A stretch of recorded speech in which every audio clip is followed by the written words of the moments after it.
Reciban un cordial saludo, estimados estudiantes del Diplomado en Docencia Universitaria. Los invito para que en este nuevo video hablemos acerca del constructivismo en la educación superior. Vamos a hablar primero acerca de lo que es el modelo tradicional de la enseñanza y posteriormente vamos a compararlo con el modelo del constructivismo, que es el modelo que recomendamos para los procesos formativos en las instituciones de educación universitaria.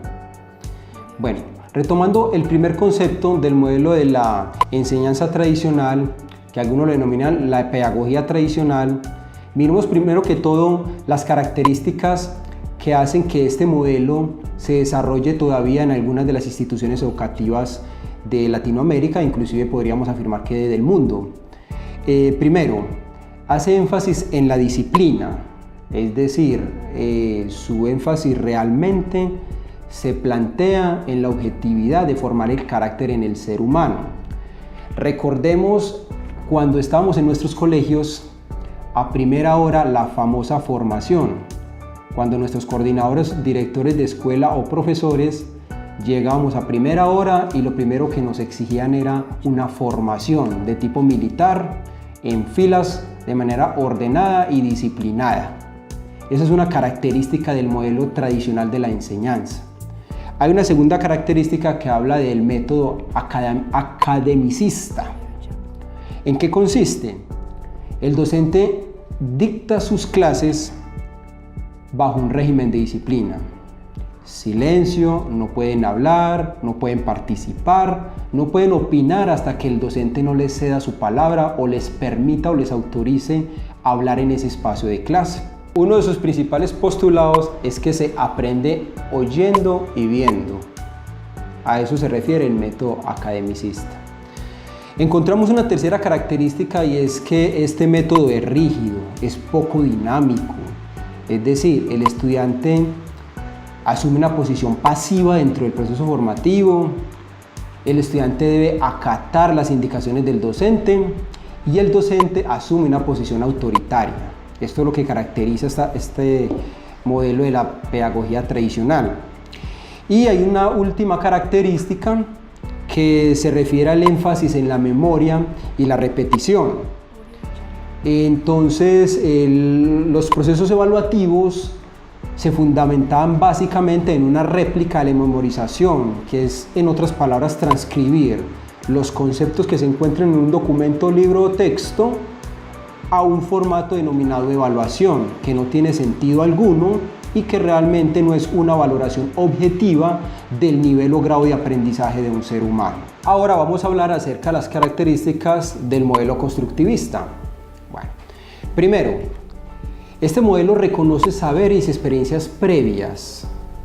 Eso es importante porque en un proceso de formación, primero hay que caracterizar a nuestra población estudiantil para saber cuál es el grado de conocimiento de ese proceso que vamos a iniciar. Segundo, el estudiante construye su propio conocimiento. ¿Eso qué quiere decir? O aquí invita a que el estudiante debe leer, debe realizar, debe ejercitar, debe practicar, debe realizar simulaciones para poder construir ese conocimiento.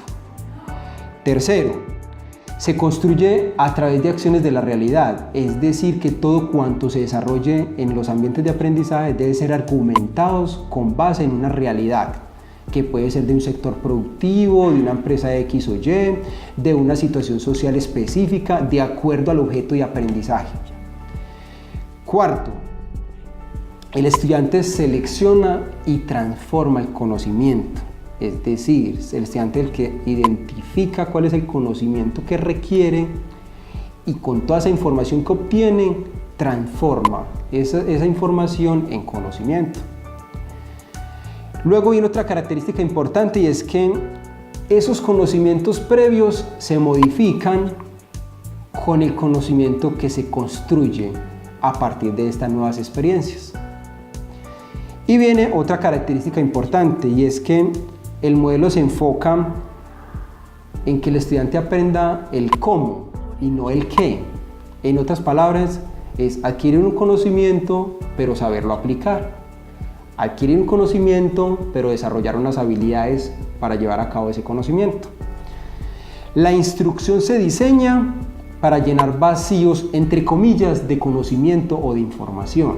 El docente planifica su proceso formativo pensando en suplir esos conocimientos que el estudiante todavía no ha desarrollado. Y finalmente, considera los contextos de aprendizaje. Es decir, si estamos formando odontólogos, considera dentro de sus espacios de formación áreas de simulación o prácticas clínicas donde pueda llevar a cabo esa praxis con pacientes donde se desarrollen tratamientos odontológicos. O si es un tema de la ingeniería, llegar a un campo donde se pueda llevar a cabo mediciones de topología, mirar u observar construcciones y diferentes tipos de diseños arquitectónicos, entre otras disciplinas o entre otras profesiones existentes.